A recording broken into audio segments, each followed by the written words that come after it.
Greetings and welcome back to Big Bacon's Collection. I'm your host, Big Bacon, coming to you from the secret humid bacon bunker. That's right, it is hot as hell in here, but I'm still going to review figures. Today we're going to be looking at the Marvel Legends series, Spider-Man Across the Spider-Verse, Part 1, Spider-Gwen. Now, I missed out completely on the figures for the first movie, because they all looked very cartoony, which made sense because it was a cartoon that I had never seen. Nobody told me that the story was a really great, compelling story. Well, my boy drugged me out to see Across the Spider-Verse, and oh dear God. That has made me break my rule. I'm actively looking for animated figures now, but only select ones. As always, we're going to look at the packaging. We're going to bust the figure out, look at the accessories, look at the figure, check the articulation, gear them up, and get them on the shelf.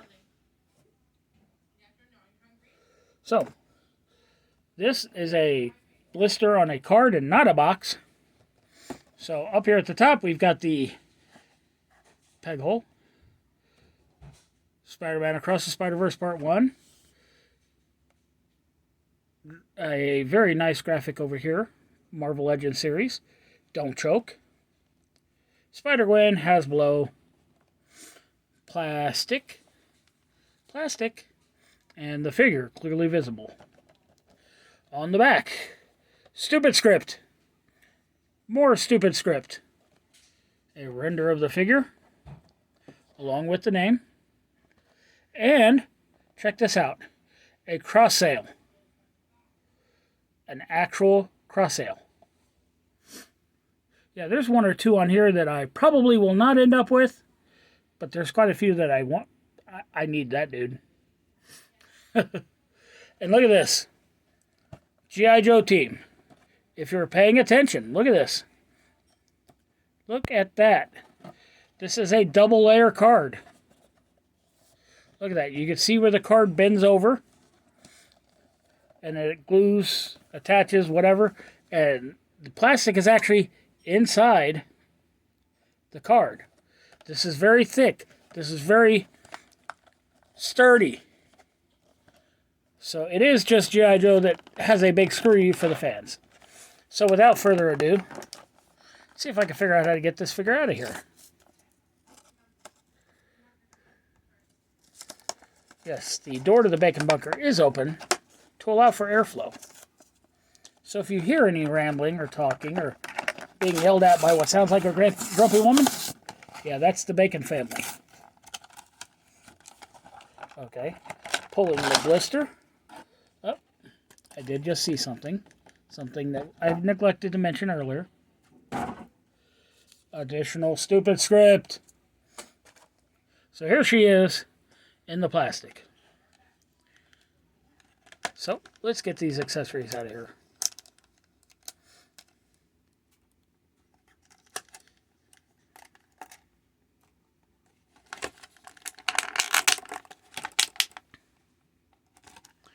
Okay, so before we put her down, she comes with a fist on the left hand and a whip hand on the right. Her first accessory we're going to look at are a couple of what look like wall crawl hands.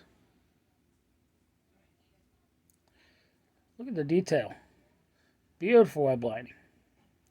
And you can't really tell on the camera, but the webs look like they... No, that's just an optical illusion caused by the color. They look like there's two different colors, a lighter one in the middle and a darker one on the edges, but it's just the way that blue is contrasting with the pink. White fingers, both of these have horizontal hinging on them. She comes with an alternate head, the masked head. Now the head itself is attached inside the hood. You just pop the post through there and onto the head. If you look closely inside, really nicely detailed with the spider webbing. Now let's get her out, shall we? Come on, Gwen. It's time to play. Okay, so, looking at the figure. Yes, this is a very animated looking face, but it is beautifully done. The sculpt is fantastic. The paint is perfect on the face itself. The hair, 2 lengths, and you can actually see both of these are separate pieces. You can see the separation line for the short hair, and then on top of that, the separation line for the long hair. Outfit, basically black with some white on it. Now the white has a couple places where there's some smudges back here on their shoulder. So it's not perfect. This down hood piece is a separate piece. The gloves come up to the elbow. They're done in that pink with the blue lining on them. A little bit of overlining over here. Got the white lines on the hips. Got the lock code on the inner thigh. Shoes look like they're pretty well painted. Laces, sole, some lining along the top here. All in all, not bad looking. Let's do some articulation real quick. Head is on a ball joint. Because of the hair, you're not going to get up. There is a hinge under there, so you do get really good down. You get a little bit of tilt one way, but that's it because of the hair on this side. And rotation. Arm hinges to 90. Whoa. Will rotate. Be careful where you grab this arm to do any articulating because that feels like a very weak peg. Bicep cuff for rotation. Double jointed pinless elbow comes up full range. Look at that. That's beautiful. There's a hair stuck on in the paint on my figure. That's just insane.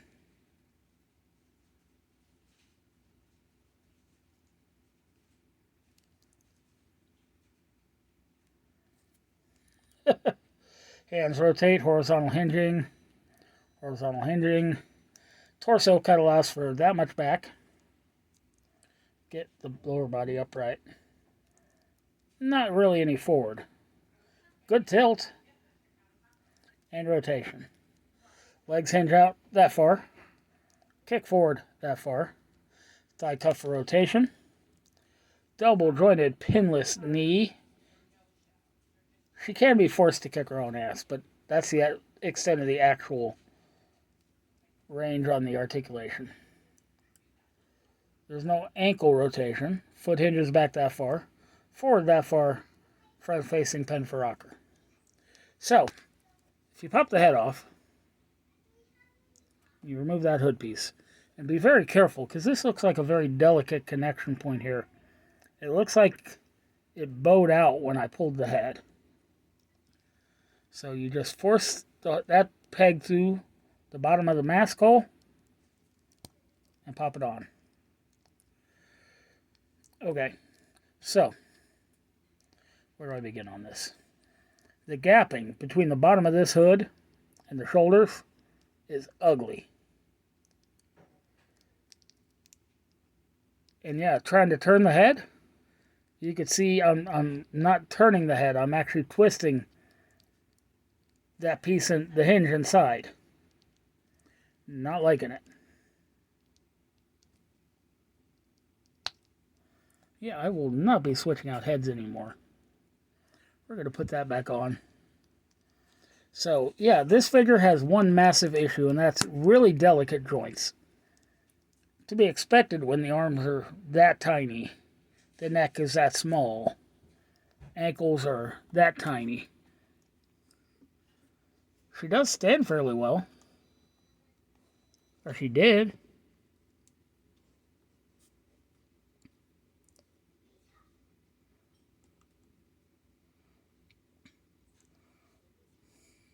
It's all a matter of getting the feet, the legs, and everything else lined up. So there she is. What do you say we take a moment and get her up on the shelf, shall we?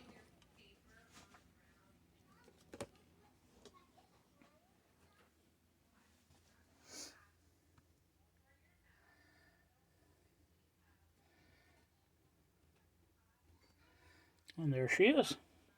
Once again, thanks for tuning in. Be sure to subscribe, like, share, comment, hit that notification bell, and I'll see you all next time.